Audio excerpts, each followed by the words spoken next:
ఇది చాలామంది కొత్తగా నేర్చుకున్న వాళ్ళు ఏం ఏం చేస్తారనంటే అండి, వాళ్ళకి తెలియకుండానే ఏమైపోతదంటే, మనము ఈ విధంగా కింది నుంచి దారం తీయడం అనేది మర్చిపోతామనమాట ఒక్కొక్కసారి.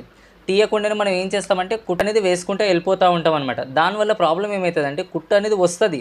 కానీ ఈ దారం అనేది మొత్తం బయటికి రాకుండా ఏమైపోతదంటే, లోపట షట్టర్‌లో ఒకసారి ఇరుక్కపోయి, ఈ చిన్న చిన్న పీసెస్ అనేది ఇరిగిపోయి ఏమైపోతాయంటే, షట్టర్‌లో ఇరకడం అనేది స్టార్ట్ అయిపోతాయనమాట. దానివల్ల మీ షట్టర్‌లో వచ్చేసి చిన్న ప్రాబ్లమ్స్ అనేవి స్టార్ట్ అయిపోతాయనమాట. ఇంతింత దారము, ఈ చిన్న చిన్న పీసెస్ అయ్యి ఏమైతాయంటే షట్టర్‌లో మొత్తం అనేది దారం అనేది జామ్ అయిపోతది. దానివల్ల షట్టర్ అనేది మళ్ళీ మీకు ఇప్పాల్సొస్తది. ఇప్పి సర్వీసింగ్ చేయించాలంటే చాలా పైసలైతాయండి. అందుకే అలా అవ్వద్దనేసి మీకు ఈ చిన్న టిప్ అనమాట. కింది నుంచి దారం అనేది పూర్తిగా బయటికి తీయండి. అలా తీసినప్పుడే మీ మిషన్స్ అనేది చాలా మంచిగా రన్ అయితాయండి. ఈ విధంగా ఒకసారి మీరు ట్రై చేసి చూడండి. ఆల్మోస్ట్ మీరు ట్రై చేస్తారు. కానీ ఇది కొత్తగా నేర్చుకునే వాళ్ళ కోసమండి. వీడియో నచ్చితే గనుక తప్పనిసరిగా లైక్ చేసి మా ఛానెల్‌ని సపోర్ట్ చేయండి.